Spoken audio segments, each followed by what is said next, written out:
Hello and welcome to Virtual Concert Halls. Thank you for joining us tonight. Our channel is dedicated to bringing live performances and events from international artists to audiences around the globe.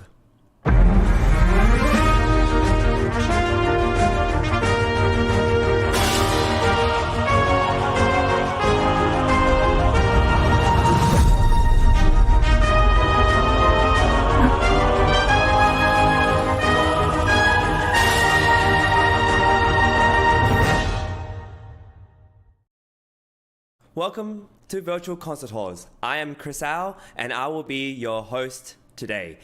We are having a very exciting program ahead. We are hosting the colORCHESTRA Open Auditions 2022 to 2023 in concert season. And auditionees in this round will audition for an opportunity to play with orchestra. This is very exciting, and we have an amazing amount of musicians who are ready and primed for live performances for you. And we are currently partnered with Brilliant Talent Discovery Awards, Progressive Musicians, Virtual Concert Halls, and Core Productions. And this is a little trailer to tell you what all that is about.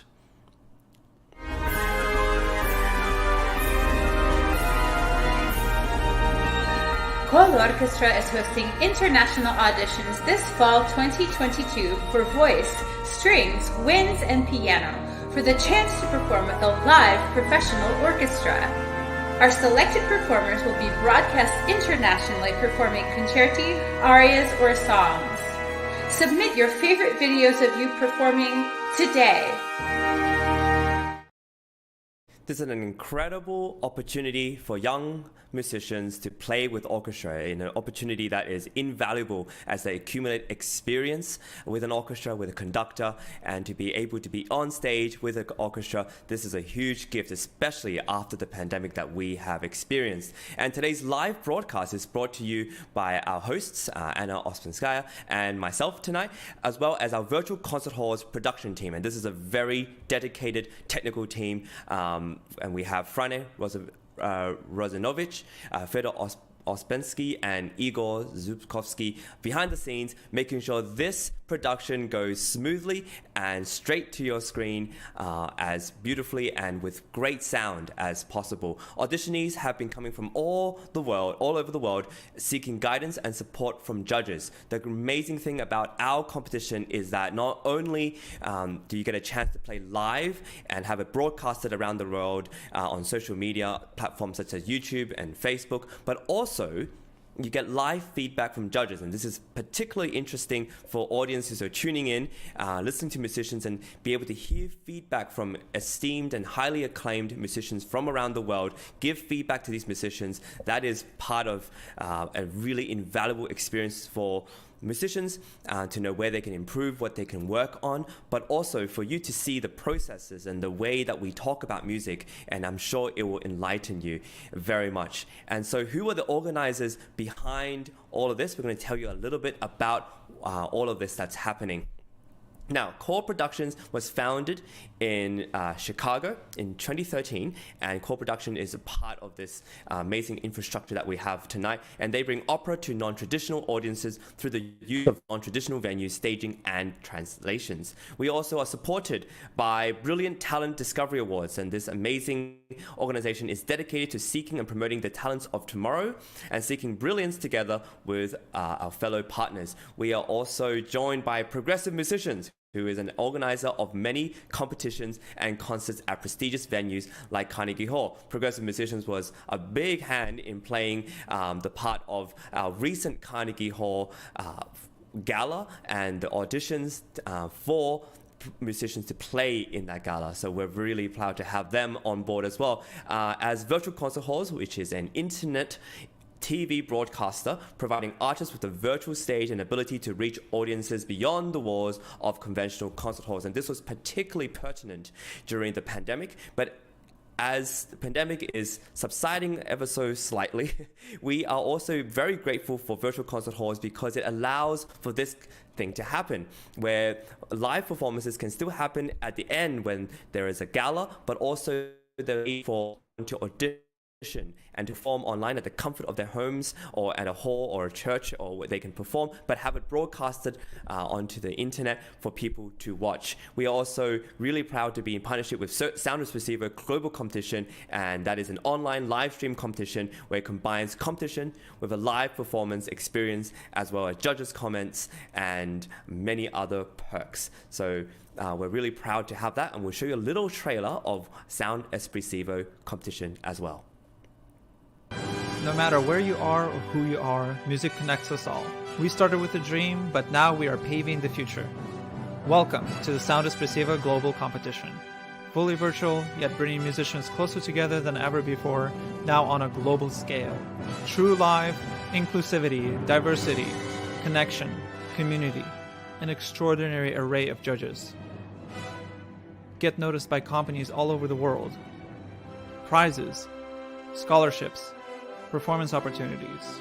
Apply to be a part of the most exciting congregation of artists like nothing you've ever seen before. We guarantee quality and leave no musician behind. We can't wait to hear you on the virtual stage. Sound Espressivo Global Competition has been in the works since 2020, and we're really proud to be in our third year running. We have many events and many amazing competitions lined up, so please continue to follow us and check us out because there's a lot for us to offer. Now, we are also supported this time by the amazing Western New York Chamber Orchestra, and this is an amazing opportunity for musicians who are auditioning live to be able to perform with the Western New York Chamber Orchestra, and these performances will be held on February 17th and 19th, 2023, and conducted by the maestro Glen Cortese. This is such a wonderful opportunity, and I hope that not only will you tune in for these live performances and auditions, which are going to be running for the next couple of days, but also we hope that you'll tune in for the live performance, which is going to be happening next year. Not every musician has the opportunity to play with the orchestra frequently, and so when this comes around, it's a very special occasion. And what you're listening to tonight is an audition, and these auditions, along with the live feedback from judges, which you'll hear from tonight, is a really unique opportunity to give musicians a way to form the artistic voice to take initiative and to present themselves onto the global stage and to get some feedback on it. And I think this is a way to carve out their future careers, and we can't wait for this to happen and for you to experience this kind of interaction between judges and the musicians who have just played. Many competitions running today, you don't hear feedback from judges until maybe a few days later, or you might not even get any feedback. So this is really amazing. Another thing we're going to do tonight is we're going to be inviting the judges one by one. Okay, we're going to have a really international array of judges with a lot of experience. I'm going to introduce Lisa first. Lisa Lehman is a soprano and executive director of the Western New York Chamber Orchestra. Welcome. It's very lovely to have you. I'm going to tell everybody a little bit about yourself, and we'd love to have you say hello as well.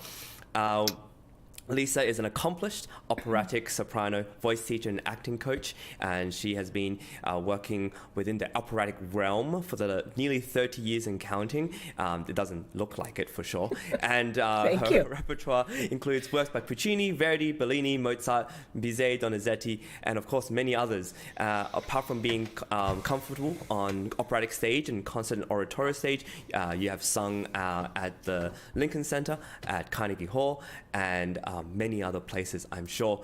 You also do something very interesting, which is work as an administrator, including an assistant management at the Danny Kaye Playhouse box office at Hunter College, and management of a private HIV-friendly dental practice in New York City. And I think your goal is to blend artistic directive and initiative, but also with wellness and being. And I really am amazed at that. And your unique experience have led you to teaching and the arts, where you've also taught voice at SUNY Fredonia for 5 years, and you've served as executive director of the Western New York Chamber Orchestra for 2 seasons. Thank you for joining us, Lisa, and I'm really happy to have you, and can't wait to hear your feedback, but also your way of seeing musicians perform. Thank you for joining us. Thank you. Nice to be here. Yeah, we're really, really happy to have you. I'm also joined tonight by James. James Welch is a very familiar face to virtual concert halls as well as Sound Specific competition. And James, you are known for your performances on 3 continents, and you maintain an active career as a piano soloist, chamber musician, conductor, and instructor of piano at the State University of New York at Fredonia also, where you and Lisa, I'm sure, are very close friends. You were a prize winner of many competitions, including the John Pierce Langs and the Bradshaw and Bueno International, and you have performed solo and lecture recitals in many parts of the world, including the US. You are currently an active conductor, a director of musical theater, and producer of concert shows and competition and events, and you are also the genius behind the organization Progressive Musicians. So thank you again for joining us. We have more judges yet to come and to join us, but for now, you two are going to hold down the fort, and we're really just chuffed to have you join us. And so before we begin, I also want to invite everybody who are watching to leave us your comments. Feel free to join us in this. You can leave your comments on Facebook, YouTube, anywhere that you can join us. We really would love to have you a part of this community. So please give us your comments and sign up to our channel, subscribe, and where we will be continuing to promote and host many more classical concerts. And with that, we are going to start the program. And our first contestant, I believe, is ready. So without further ado, we're going to start with a piano session. We have Katie Shiko as well as Eric Shiko from the US, who will be performing for us tonight Mozart's Concerto No. 10 in E-flat major, Köchel number 365 for 2 pianos, and they'll be performing the 3rd movement, which is titled Rondo Allegro. We're really happy to have you, Katie and Eric, and we wish you all the best. Enjoy.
Bravo. Beautiful performance. Wonderful. So nice to start tonight's auditions with Mozart. First, we're going to have Lisa give us some comments and feedback. Hi, Eric and Katie. Congratulations. That was beautiful. Thank you. Beautiful playing. I was really impressed with just the transitions between both of you. It was nearly seamless, and it was really lovely and very balanced. So thank you for that. I would say that overall it was very well executed, very well articulated, and honestly, terrific balance between the two of you. Are you brother and sister? Yes. Okay. That's sort of what I figured. I couldn't tell, but thank you. It was beautiful. I myself am not a pianist, but I do appreciate great piano playing. So I thought it was terrific. Maybe a little less tight toward the end. Not sure. I'll let Jim speak to that. I think he actually has a score. But otherwise, very, very beautiful. Terrific. Thank you. Yeah, really well put together.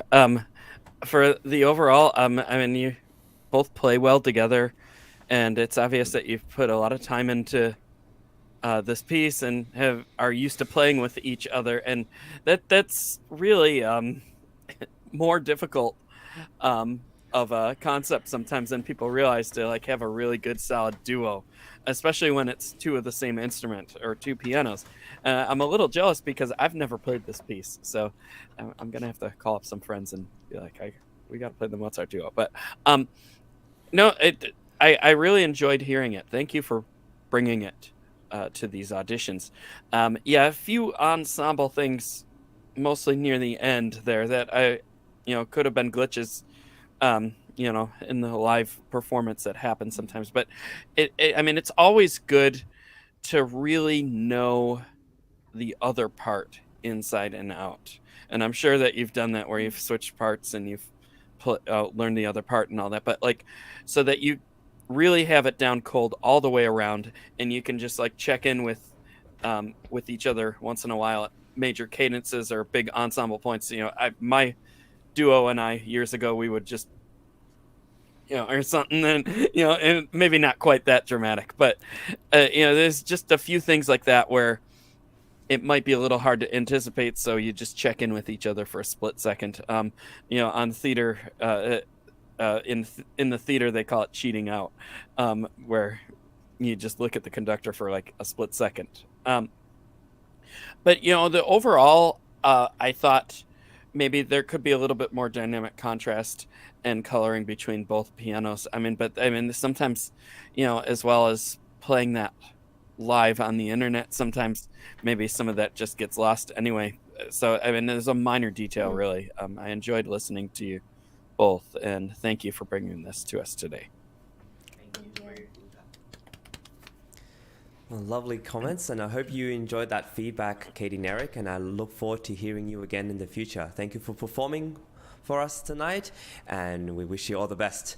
Now we have, for our second contestant, a violinist by the name of Tiffany Tsui, and she will be performing Joseph Boulogne de Saint-Georges Violin Concerto in G major, Opus 2, number 1, the first movement, which is titled Allegro. Take it away, Tiffany.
Bravo! Congratulations! What an amazing performance, and thank you for showcasing his Joseph Boulogne de Saint-Georges music, and I haven't heard it before, so such a pleasure. James, would you like to... Oh, also, we have some YouTube comments. We have some fans, Ooh. Tiffany, and they're coming in to congratulate you, so we're really pleased. Thank you for joining us, those who are online, and now to the judges. James, would you like to start us off? Sure thing. Yeah, bravo. I don't know this piece either. I've heard of it, but never heard it. So thanks for bringing it to us. You play it beautifully, and I mean, there's so much interpretive detail that you've invested into it, and you really bring it to life very well. I enjoyed it. I really don't know what else I would have to say about it. How long have you been working on it? Since before the summer, a little bit before the summer. Before the summer? Oh, wow. Okay, so it's just like 6 months or a little less than that. Wonderful. And yeah, wow. Wonderful. Well, keep up the great work. And I'm going to pass it over to Lisa because I'm rambling. Brava, Tiffany. And your accompanist also. Marvelous. Yes. Beautiful collaborative work. Do you both work together a lot? She's actually my mom. Very nice. Oh, wow. Very nice. Oh, Yay, bravo, Mom. Yeah. Beautiful. Good job, Amazing. Mom. I really, I was taken right away at the beginning, just so sprightly and bright and tuneful and clean, very well articulated. I guess that's going to be my word of the night, but it was beautiful. I thought all of your scale work was terrific. It was very balanced. And again, a piece I've never heard. It was terrific. And I have a feeling you're very young, are you not? Maybe we're not supposed to ask that. I should probably know that, but I think you're very young, and that was amazing. It's exciting to hear. Are you in high school? I am in high school. I'm 16. Okay, so even more so. Wow. That's really terrific. And I'm glad Jim asked about the length of time you've been working on it. That's really impressive. Beautiful playing. Really. I don't really have any criticisms. Just keep working to keep digging into that beautiful interpretive work that you're doing. It's very clear. And that's the great thing about being a musician. You get to keep digging. And the longer you sing or play, whatever that is, you're going to find more and more, and it'll just already be in your hands, but then it starts to come from your heart and also from your head, and it's really marvelous. You're very well on your way. So well done. Beautiful. Thank you. You're welcome. Well, you left the judges speechless almost. So I think you've done a really good job, Tiffany. And your fans also speak to your amazing talent. Do you have anything to say or any comments for the judges, Tiffany, before we sign off? I just want to thank you for this opportunity to play, especially, after the pandemic. It's really great to perform, even if it's across a Zoom video. Agreed. Yeah, Beautiful. Yes, and you have quite the audience too. It's not just the recording. You have at least 24 people watching, so it's amazing. Hey. Congratulations. Yeah. Oh, and a few comments here too. Yeah. Yeah, exactly, which we showed. Yeah, amazing. Thank you, Great. Tiffany. We'll see you next time, and all the best. We also have a violinist who is coming up next, and his name is Timothy Shi. He is also from the US, and he'll be performing the first movement of the Mendelssohn Violin Concerto in E minor, Opus 64. Timothy, all the best, and enjoy.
Wow, that was a fantastic performance.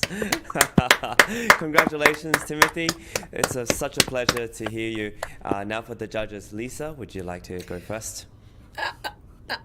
Again, speechless. Wow. Bravo. Timothy, that was astonishing. Wow.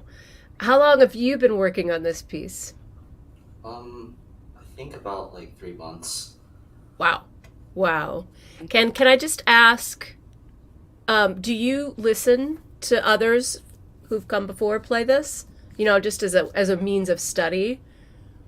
What do you mean by that? Like who would you listen to of the grades? Oh, I love listening to Hilary Hahn and Ray Chen play this concerto. I also like Van Gogh's a lot. Very nice. Well, I have to say the balance, wow, the contrasts were just perfect. They were perfectly balanced. I could hear the orchestra in my head behind your amazing playing. I also would really compliment you on, I mean, just aside from the fact that it's such a difficult piece and you played it with what appeared to be relative ease. I know it's not easy, but it was beautifully done. I would say that for such a mature piece, you seem very young, not because of your playing, but just by the way you look, you seem to be young. And that also is just deeply impressive to me. Singers get a later start in this life, so at least in classical music. And I just really appreciated your pacing of it. It was from top to bottom, it just all made sense. It didn't seem to ever get away from you. Do you ever get to rehearse this with a pianist? Am I asking a stupid question? Like, Yeah, is there a reduction? Yeah, I recorded this concerto last month, I believe. With piano? Yeah. Very nice. Well, bravo. Well done. I'll hand it over to Jim. Bravo. Yeah, thank you for bringing this to us today. I remember your prelim. You played this for the prelim, right? Yeah. Yeah, with piano. Yeah. Okay. I was like, I think I remember him playing it with piano. Wonderful. But yeah, there's so many things about your performance today that were stronger than the preliminary recording, which is wonderful. We love to hear the improvement from performance to performance, and it really shows a lot. This is one of my favorite violin concertos. I think I've accompanied it the most out of anything else in the string rep. It's just a popular piece. It's fun to play, but it's not easy to play. And I agree with Lisa when she said that you make a lot of this sound very easy, and that's not easy to do. So congrats on that. There were just like a couple of little things that I had noticed, minute things really, but it's when you're playing all by yourself, you're a little bit more exposed to some of these things with tempo and style. And I'm not going to go into the whole controversial stylistic preference for this piece, because there are many of them, and I don't really have a problem with your style at all. I thought it was beautiful. But a couple of things. There's that section where you slow down right before you play the open G string forever. You know where I'm talking about there. I think for my taste, I'm not even sure if there's a retard written in the score. If you want to do a little, that's fine. But for my taste, it sounded like you almost slowed it down to half tempo on your way down to the low G. And that could get a little difficult for someone to follow if you really haven't rehearsed it well out. But it's a little hard on the listener sometimes too. It happened again where you play the long whole note E in the recap. It wasn't as extreme there, but it was just those two little things. There were also some parts where there were some very difficult triplet passages that I felt got a little too quick at times. So you might just want to pull out your metronome and just recap it, really. I mean, it's beautiful playing. I'm nitpicking at this point because you've just done so well, and there's just little things really But congrats. Keep up the great work, and thank you for playing today. Thank you for having me. Bravo, Timothy. Is there anything else you'd like to say or ask of the judges? No, really. Just thank you so much for this opportunity. You're very welcome. You're We're very so welcome. happy to have you, Timothy. Thank you. Thank you for playing for us. And yeah, we hope to hear you again. This is such a great performance. And with that, we are going to transition to our next contestant. We have a vocalist, a singer, a baritone from China who's going to be joining us next. His name is Li Fang Deng, and he's going to be singing for us Ravel's Don Quixote d'Auchinleck, and there are 3 songs within this cycle, and we hope you really enjoy.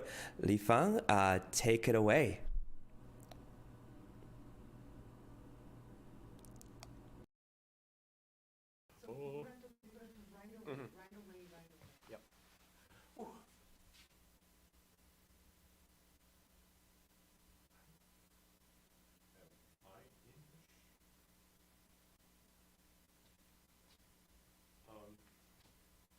I guess I'm in the show, and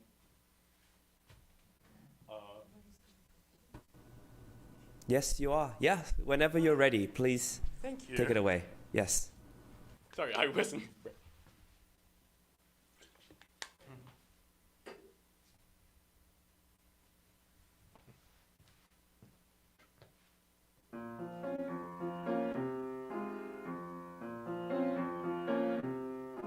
Si vous me disiez que la terre autour ne vous offensa, je lui dépêcherai pensant, pour la vieille fixe ce cœur.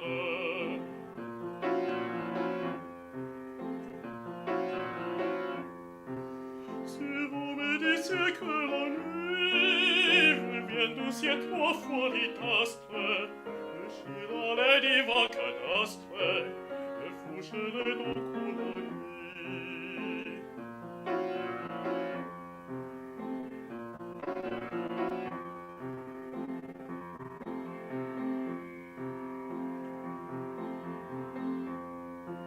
Si vous me disiez qu'elle passe, et si vide ne vous plaît pas, chevalier Dieu, l'on se je dois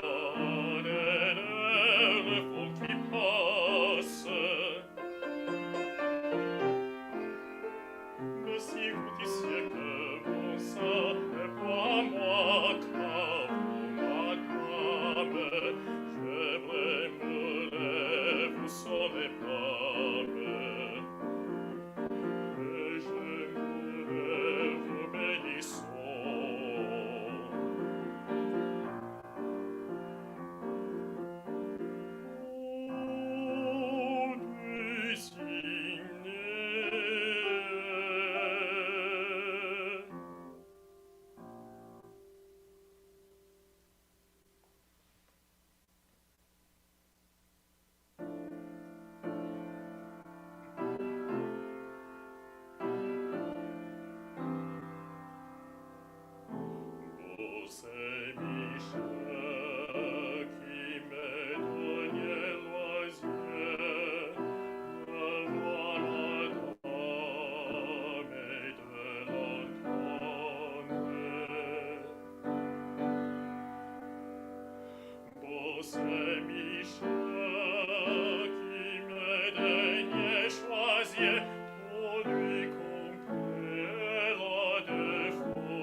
Amazing! Congratulations, Lifan. Very, very amazing. And also accompanied by your amazing collaborative pianist, Teresa Kang. We also give credit to her too. Thank you so much. James, would you like to start us off with your comments? Sure. Yeah. Bravo. It's great to hear you sing solo. Lifan and I actually met by chance last week when I was visiting Chicago, and I was visiting the church where he was singing in the choir. Wow. But it's a small world. But it's really great to hear you sing this piece. This is a fun one, and I don't hear it done enough. And I have to say hats off to your pianist as well. It sounds a lot easier than it really is to play, especially that intro to the third movement with all those chords to get all those notes and but really nice. I enjoyed the character that you brought to it and the sound that you brought to it. I had one presentational thing that I'll just leave you with, and maybe this is irrelevant due to the positioning of the camera, but I feel like you could look up and out more. I mean, there were some spots where you're leaning down and pointing, and it all fits, but more up and to the slanted sides rather than just so extreme. But again, that could be the camera, and that's where it's positioned and all that. I don't know, but really that was the only thing that I had noticed that I would do differently. It was really great to hear you. Thanks for bringing this to us. Thank you. So, finally, a singer for me. Hi, Lifan. Hello. Are you in Chicago or China? Chicago. Chicago. Okay. bravo, first of all, just beautiful. And also to your pianist, amazing. I agree with Jim. We don't get to hear these enough. Certainly not strung together. Sometimes I pick one or two for a baritone where I'm teaching, but it's wonderful. And I really appreciated your French. It was beautiful. Do you speak it? No, I don't. It's Okay. actually my weakness. Well, me too, but it's still very beautiful. And I think I have to agree with Jim about the positioning of your face a little bit. Is this something new to you as a feedback criticism? It always got better when I get on stage, but in classroom setting, I tend to bend down my body a lot. Yeah. So I always try to pick a place that's slightly above the heads of everybody or the imagined everybody's that are in the room. I don't really like to look people directly in the eye when I'm singing. That just makes me a little too uncomfortable. But if I look right over their heads or just a little bit above, it also is going to help with your posture. Because if you're bending over, you're really starting to cut off a little bit of air. And the only time I really felt that you did that was toward in the little runs of the last one. It felt just a little bit pushed, and the rest of it was so lovely and lush and beautiful vibrato and all of that great interpretive work you're doing. But I think those could the little bitty runs need just a little bit more tall space, I think. But very, very, very well done. Thank you. It was really a pleasure. I'm sorry it's so late in Chicago. Right. It's actually earlier there. Oh, right. It's earlier than where I am. Still That's 9 right. o'clock. Yeah. Right. Still. But bravo. Really. Thank you. Thank you. Wonderful, Lifan. Do you have any questions or comments or any feedback for the feedback judges? Anything you want to say? No, it's interesting to get back to the Zoom feeling again, doing virtual auditions. But yeah, it's fun. Yeah, and this is Thank you also for the opportunity. broadcasted out to the world, so you can share this with Right. everybody. It's not just a closed environment. Yeah. Bravo. Yeah, Thank you. congratulations. Well, with that, we're going to move on. I'm going to tell everybody a little bit about what's happening tonight. For those who are joining us, we are currently in the auditions for an opportunity to play and sing, as we heard from our previous contestant, with an orchestra by the name of the Western New York Chamber Orchestra. And we're really proud to be able to organize this as part of the colORCHESTRA Open Auditions 2022 and 2023 season. We are partnered with the amazing Brilliant Talent Discovery Awards, Progressive Musicians, Virtual Concert Halls, as well as Core Productions. And what does this all accumulate to? This accumulates to a performance with orchestra, specifically the Western New York Chamber Orchestra, on February 17th and 19th, 2023. And they will be conducted and led by the maestro Glen Cortese.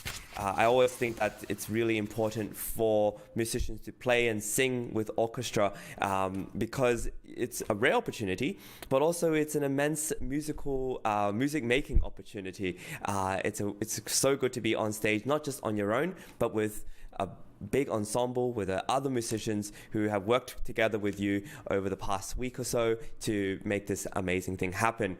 And we are joined tonight by the amazing judges, James Welch, who is a very good friend of ours, and he has been a great collaborator on many occasions, including the recent Carnegie Hall auditions. And we're also joined tonight by Lisa Lehman, who's the Executive Director of the Western New York Chamber Orchestra. I'd like to take the time to thank you again and to ask you, if you could share your experience with auditions and nerves and what you could do in terms of advice for musicians who are preparing for auditions or preparing to play or sing with orchestra. What are some tips you can share about preparation in particular that would be helpful to those who maybe only, who don't get to play on sing on stage or play on stage that often? James, would you like to start us off? Sure, I'll go first. Well, the auditions sometimes can bring out the biggest nerves of any of the best of us. Yeah, Chris is. Yeah, we can all relate to that. And as I've grown as a performer, but now more as a teacher as well. I've just noticed the more chances that you get to play in front of people and screw up, in safe environments. I mean, that's why, that's why many studios have classes, private studios, college studios, and you go in there and you present a piece that you've been working on, or pieces, and you try to get it to the best of your abilities, and you present it sometimes as a work in progress, and you rely on the pressure of just being in front of trained musicians that know the instrument and possibly know the piece just as well as you do, or even better, and just to get, I just call it getting it out there and airing it out in workshop mode in a safe place. And there's no judgment. I mean, there's just everybody there, well, hopefully everybody there wants you to improve and get better and wants to help. And that's really, I think, where it starts. I mean, you have to work hard, you have to practice every day, you have to do all of that stuff, but when it comes down to it and there's an audience, it's like, oh no, and it's like, and it's because we don't practice performing a whole lot. So practice performing, and then there's some higher pressure getting out on the stage and in the audition room. It's all a different feel depending on where you go, but at least you're used to being in the environment, and then the more you do auditions, the easier it gets. Sometimes you have to practice auditions. You just I've blown a few auditions in my day, and it was just because I hadn't. We've all done it because we haven't. We didn't have enough audition experience. So it's good that you're here doing this. It's good that you're online. It's good that you're going to live auditions. It's good that you're performing places, even if it's just for your small community or a house concert. And now I'm rambling, so I'm going to pass this one over. No, all good. No, Lisa, do you have anything to add? Sure. Yeah. I mean, the whole world has changed because of COVID and the lockdowns and the absolute terror that I think every artist in the world, performing artist, felt. Oh my God, like it's all going to change. And those of us of a certain age thought, oh, I'm going to be irrelevant. And it's not true, thankfully, because we've all grown and we've all adapted to this format. But it's also that there is no better, for me personally as an artist, there's nothing to compare in this life than performing, singing live with an orchestra. Whether it's in concert, whether it's oratorio, whether it's in a full staged opera, that kind of collaborative work is it's just so unique and so charged. There's so much energy. And I think from an advice standpoint, I would have to say and suggest to anyone, whether they're 15 or 50, that energy should feel like it's on your side, like that it's there because everybody is on your side. They want to be moved and transformed by you in the moment of whatever it is. And for a singer, we use words, right? Whether it's language we speak fluently or not. So I think if you've done all the things that Jim is talking about, you've practiced auditioning, you've practiced in a safe environment, you've done, all your work, and you get an opportunity to perform with a live orchestra, number one, take it. No matter what, take it. Don't judge whether it's, not Carnegie Hall or, right? Like you go do that gig. And, know who you are, know why you're doing it, and try to stay grateful and let the nervousness, let the energy in the room help you. Don't, and you do sometimes have to consciously say that, like in your head, at least I do, like, this is good. This is a good thing. I am blessed to be able to do these things, and I want to share it in the name of Mozart or Donizetti or whomever it is that we might be performing. Yeah. And then it doesn't have to just be about you. It can be about the music, which it should be, first and foremost. And we can be instrumental vessels, and we can do amazing things. But you have to really think that through, I think. I really like what you said, and I think it takes a lot of experience to be able to perform well and to sometimes not perform well in order for you to realize when you do well and what the processes are leading up to it. I think everybody has their way to prepare and a way to feel comfortable on stage, and there's a series of things you might do. Some things are superstitious perhaps, but some things that will get you into the right frame of mind. And I think whether you're an athlete or a musician or anybody who has to perform at a high level, we need to understand where we're at and what will get us there. I want to talk a little bit about feedback because you're here to give amazing feedback. I would like to ask both of you what kind of feedback or what kind of advice you got as you were training, or really helped you, really made you feel like this is really impactful, or perhaps what kind of feedback you think you should that musicians should be told. Maybe it's something experiential from you, but it's like that you want to share, some kind of feedback that you think musicians need to hear or you heard. Lisa, would you like to start? Yeah, I think, you know, you hear a lot of things, sometimes not very nice things, and those tend to be very grounding. You're like, you're very humbled by those things. And for me, those were kind of the things that stuck with me, I suppose, from an egotistical perspective, like, wow, that hurt. And I wondered, you know, at the time, you know, I was very young, I was in college, and, you know, looking back on it, and now that I'm teaching college, I wouldn't say the same things that were said to me, even if I thought them. But I would take those very to heart and think, what in the world wasn't I doing that created a space in my teacher's head or this coach's head or whatever for them to get so rough? Like, wow. But, you know, in terms of I would say in general, just be open to feedback and not let it, you know, completely undo you.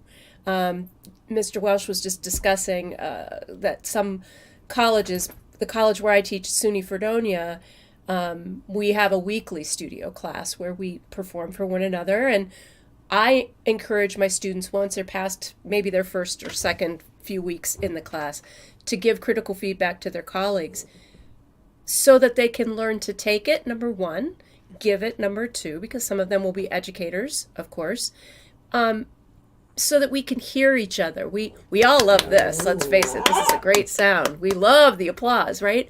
But to be open to your colleagues and your teachers seeing something that you're doing and pointing it out to you that may be a distraction, maybe you have a nervous hand. You know, I do. I have a crazy left hand. It just goes wiggly sometimes on me. If I'm in a role, it'll go away. But if it's just me standing there singing art song or something, I have to deal with that. But don't be afraid of that. None of us are perfect. It isn't a perfect art. That's why we practice it.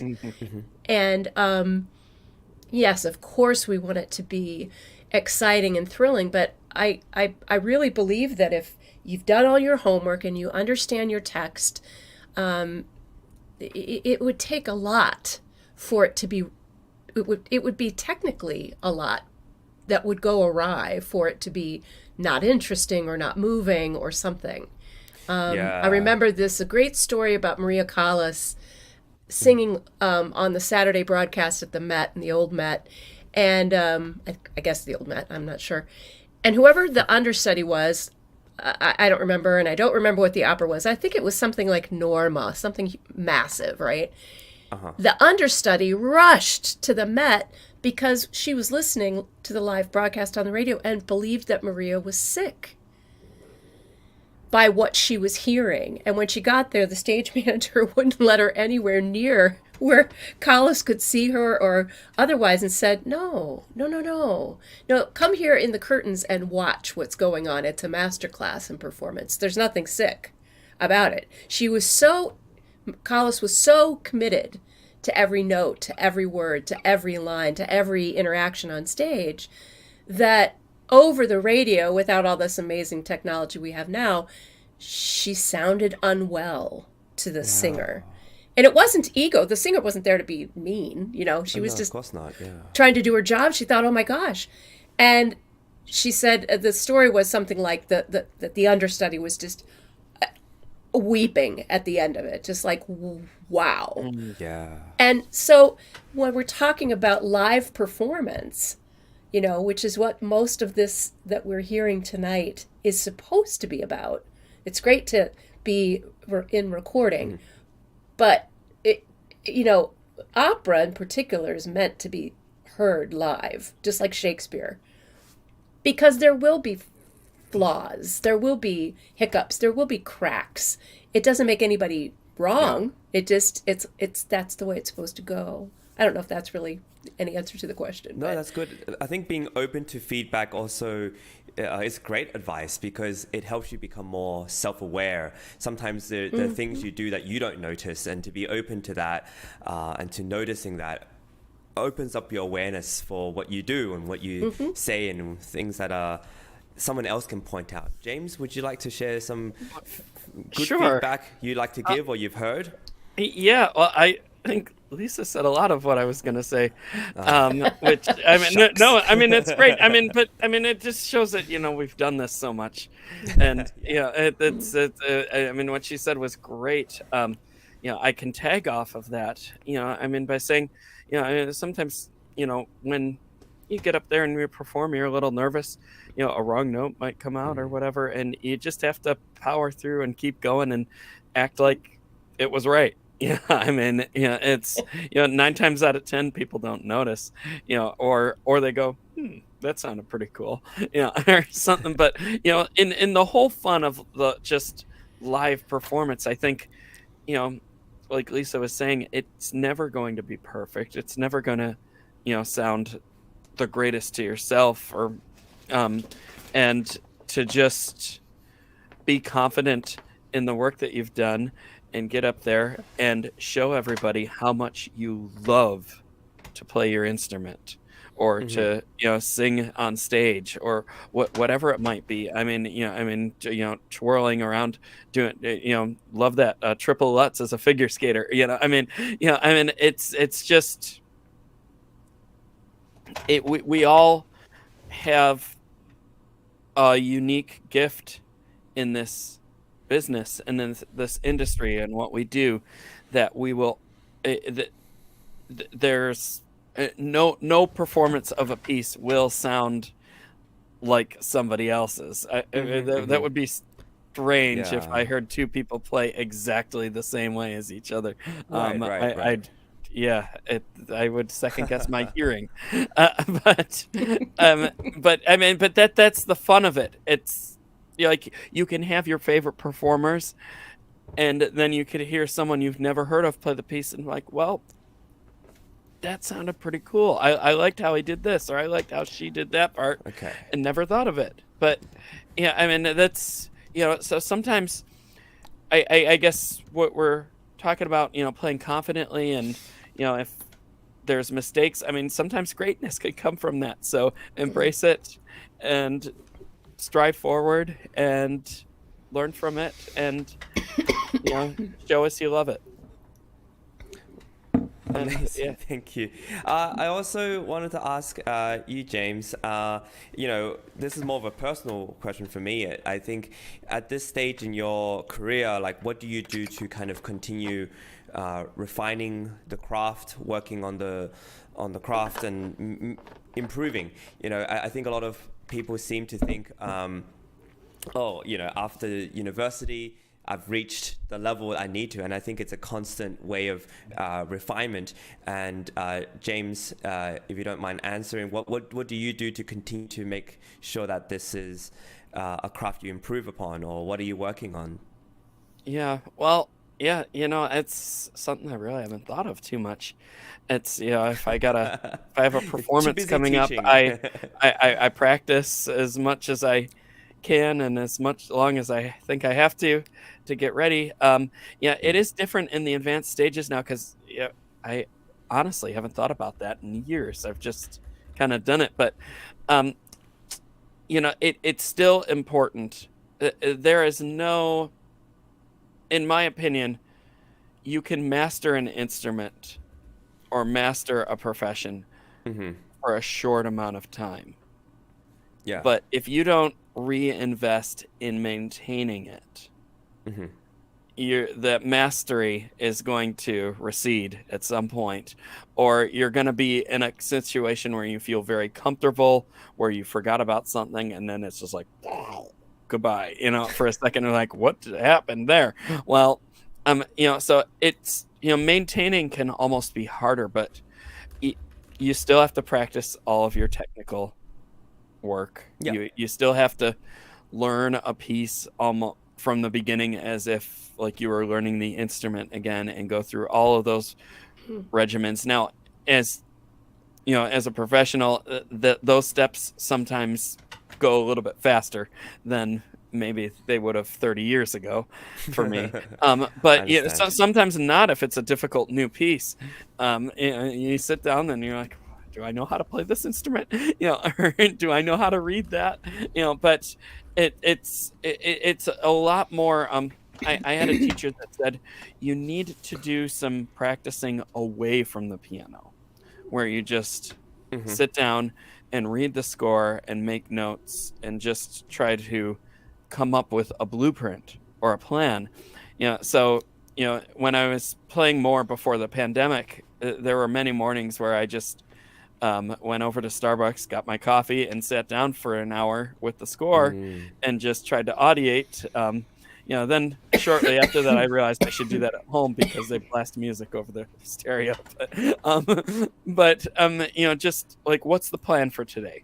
And I already kind of knew that, but it's just, let's, here's an excuse where I could just relax in the morning and review whatever I think I need to review and reassure myself that I have a plan to practice for the day. Understand. Yeah. And that's really the difficulty in maintaining, is what's the plan? And then when you get up there and it doesn't go as you had thought, then you go back and think, now what's the plan? And some days are better, some days are not, they're just worse. But I find myself doing a lot of that as a professional now. Okay. Yeah.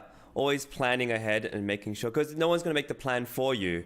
No. You don't have a degree or a teacher. You have to make up your own plan. So thank you. If I could add to that too, another thing my teacher had said is you have to learn how to teach yourself.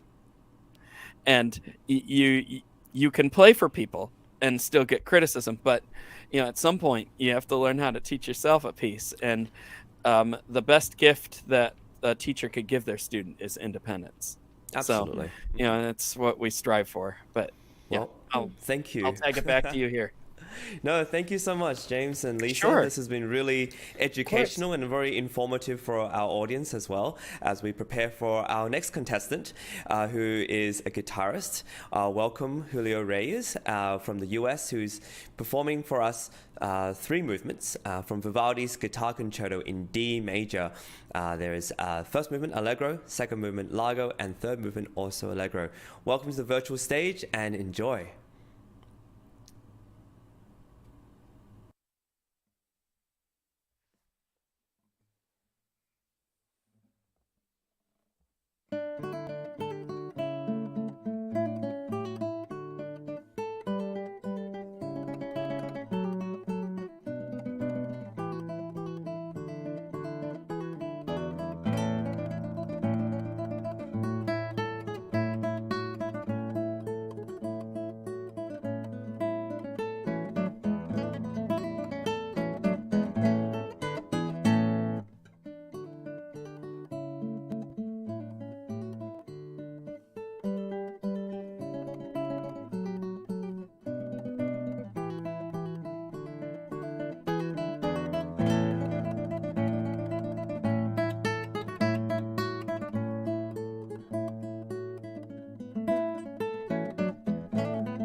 Bravo, congratulations, Julio.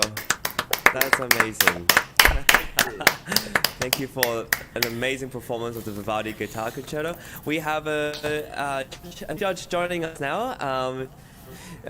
Johanna Moffitt, and I'm going to introduce her, and we're going to thank her also for joining us. She is she has a company, colORCHESTRA, which is part of them partnering up with us for this amazing colORCHESTRA auditions. She's an American soprano who relocated to Chicago 7 years ago when she has since been making a splash across the Chicago art scene.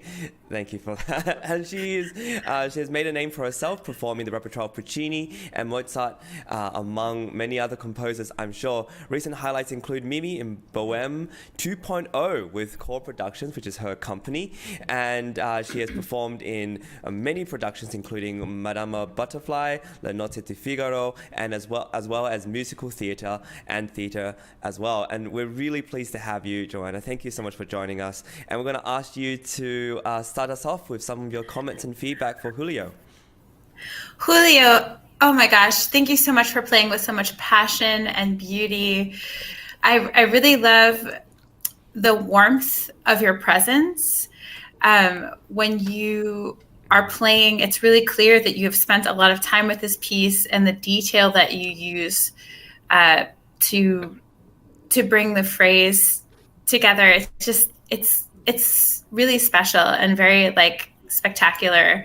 Thank you so much for your hard work. And I really loved especially how warm and gentle the second movement was, and then how fiery and exciting the third movement was, but it was still gentle and sweet and just kind of a representation of what I imagine your personality is like. So thank you for that. Yeah. Jim, did you have anything you wanted to say?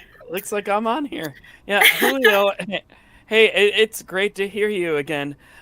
Julio was one of our performers at Carnegie Hall back in February, and it was great to hear him then, and great getting to know you then, and it's great having you here and getting to hear you play again. So welcome back to Thank you. our event. Yeah, it's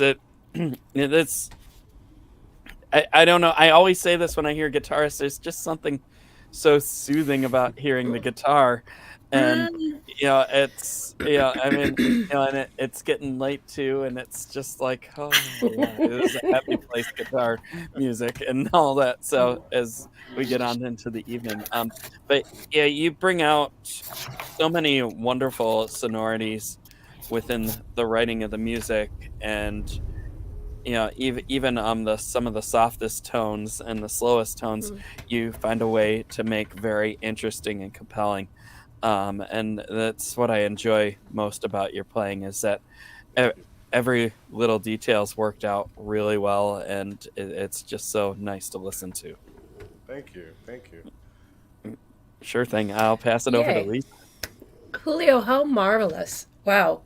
Pardon me, I've had a little cold. What a treat, first of all. One of my most favorite instruments. I don't play, I wish I did, but I've always just thought... I bet you do. I was thinking much along the lines of what Johanna just said about your tone and the warmth of it. And I realize you must be playing this instrument for a while. And I love the idea that your voice is very clear in it. The voice of you and the instrument. It's very clean, and it's very that's not a very good word, but sure. It felt very comforting in a way, and I think that that's what comes with experience, right? There's not, it didn't feel rushed or nervous anywhere. I thought the Largo was, I've never heard it quite that slow, and I thought, and it was just as delicate and refined. I just thought that was really impressive. And then just the whole allegro at the end was just marvelous. So Great. thank you. Beautiful. Thank you. I just to let you know how I got to that point where I get into my music more. I practice in the dark. And so what happens is all your hearing is more acute, so you can really get into your tonal spectrum and your expression. So I tell all my students when I give lectures, practice in the dark once you memorized it, because then you're just gonna be playing from the heart and not so much reading notes. So I love that. I think that's very interesting. Jim used to collaborate with me in my studio at SUNY Fredonia a lot with my singers, and one of the things I would try to get them to understand is at some point you have to let the score go. It's just code. It's just code for sounds. And if you've done your homework and you've learned all your tools, now you just get to go do the magic. Yeah. So I love that idea of playing in the dark. Wow. Yeah. I'm going to have to try that. Yeah. The dean of the music school at the University of Miami, Shelley Berg, he has a saying that we play out of two pots, the spiritual pot and the technical pot.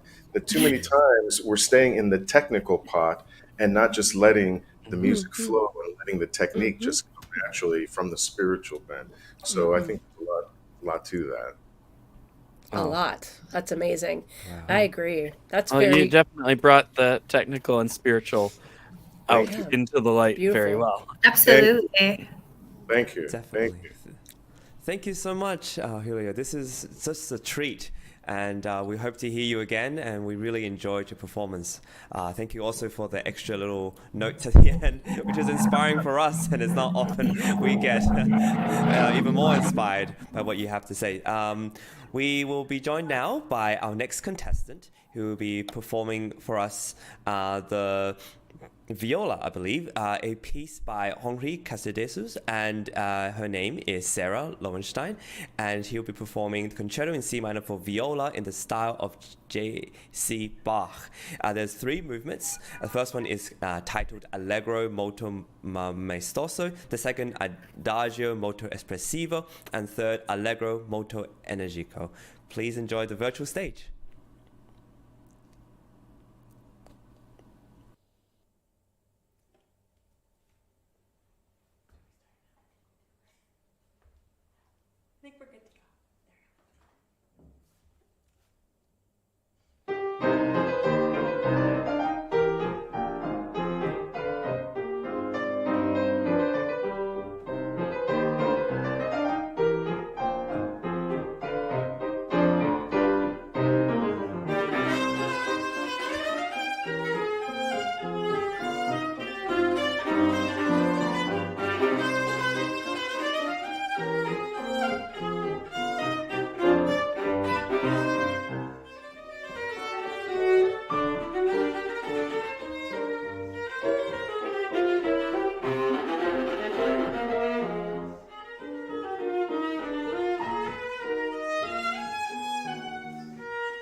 Bravo! Bravo, bravo. What a powerful performance. We have the legendary Steve Robinson, a radio broadcaster, who also commented on your marvelous playing, saying terrific performance. Nice. And that the one that I really like is when he says she's not a Right. This is amazing. This is why we host these kind of shows all over YouTube, LinkedIn, Facebook, because comments come in, and this is just an amazing way to give our musicians feedback from the audience. And so with that, we'll go to the judges. James, would you like to start us off? Sure. Well, I have to agree with Steve. You're not afraid of the viola. It's just a lot of life and strength that you bring to this piece, and thank you for bringing it to us, because big funny thing, I've accompanied this concerto so many times, but I cannot remember the last time I accompanied the second and third movements. It was really nice to hear them again, and it seems like not too many people play those movements. But yeah, there's so much life and character that you bring to your playing, which I really enjoyed. There's one nitpicky thing that I noticed about the second movement, and it just felt, for my taste, that the tempo just could have settled a little bit more. I mean, I won't get into interpretive things because I mean that's all up to you. But like, it just felt like, it's like in 2 or 4 or 8 sometimes, and I mean maybe they were choices that you made, but I just felt, for my taste, like there could have been some smoother connections in that regard. But I mean, nitpicky things really. Third movement was great to hear again, and yeah, I think the last time I played that with somebody, they skipped the cadenza too, so it was nice to hear that. But yeah, thank you for bringing that to us. It was really, really great to hear you play it. Thank you. Me. Hi, Sarah. Brava. And I should say bravi tutti. Your pianist was marvelous as well. It's a big workout, so well done. I would agree with Jim. There just seemed to be a little,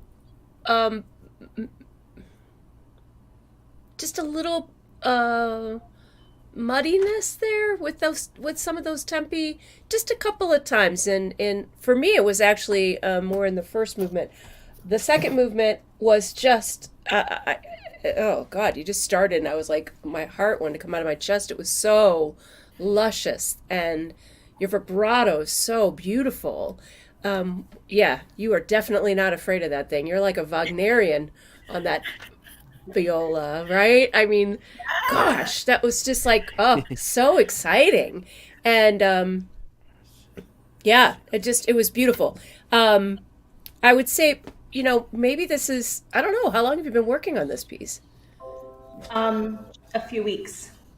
Oh, just a few weeks. Okay. All right.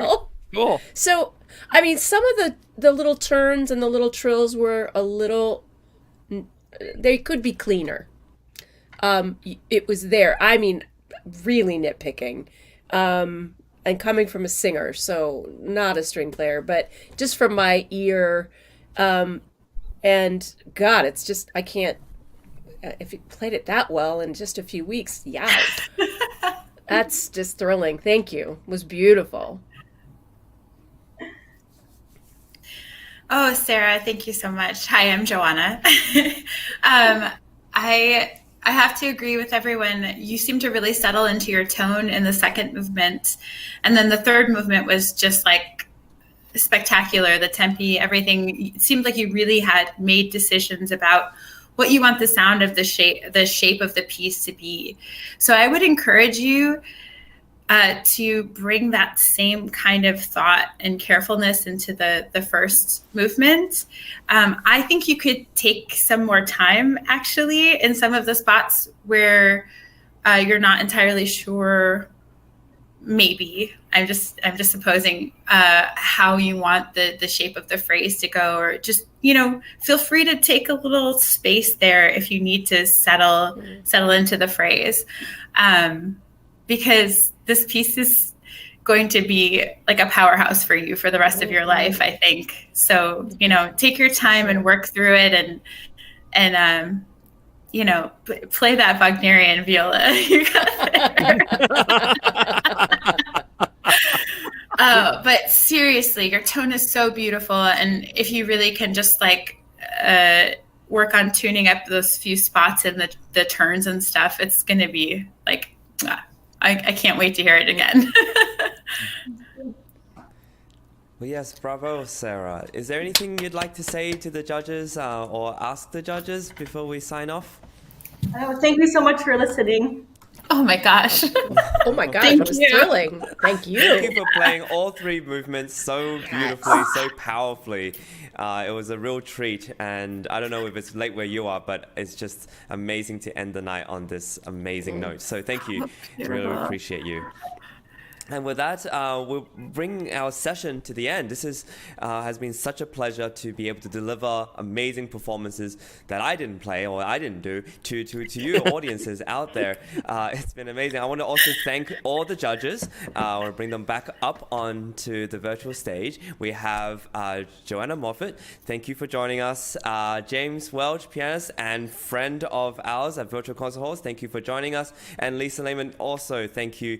All three of you have been so amazing to host with, and I appreciate all your feedback, and I'm sure the musicians do as well. I hope you'll continue to join us, and it's going to be really fun the next couple of days. We still have 3 more sessions. Exactly, there's a lot more coming. I also want to thank all the partners we have from Core Productions. Thank you, Joanna. We want to thank Progressive Musicians, particularly James, the genius behind that, and also the Western New York Chamber Orchestra. Thank you, Lisa. It's all this collaboration that's bringing all us together. There's also Virtual Concert Halls and Brilliant Talent Discovery Awards also to thank for everything, all the prizes and all the prize money and in supporting us throughout all this. So we want to thank them, as well as we'll give a shout out to the co-orchestra. The performance itself with the Western New York Chamber Orchestra is going to be happening next year, February 17th and 19th.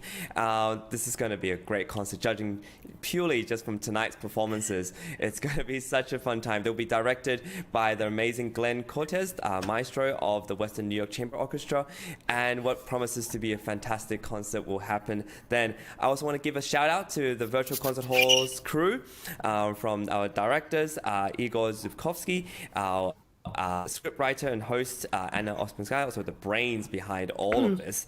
Anna is incredible. We want to give a shout out to Frane, Rusinovic, as well as Fedor, Ouspensky, for all the tech checks, all directing, everything behind the scenes that make this show go so smoothly.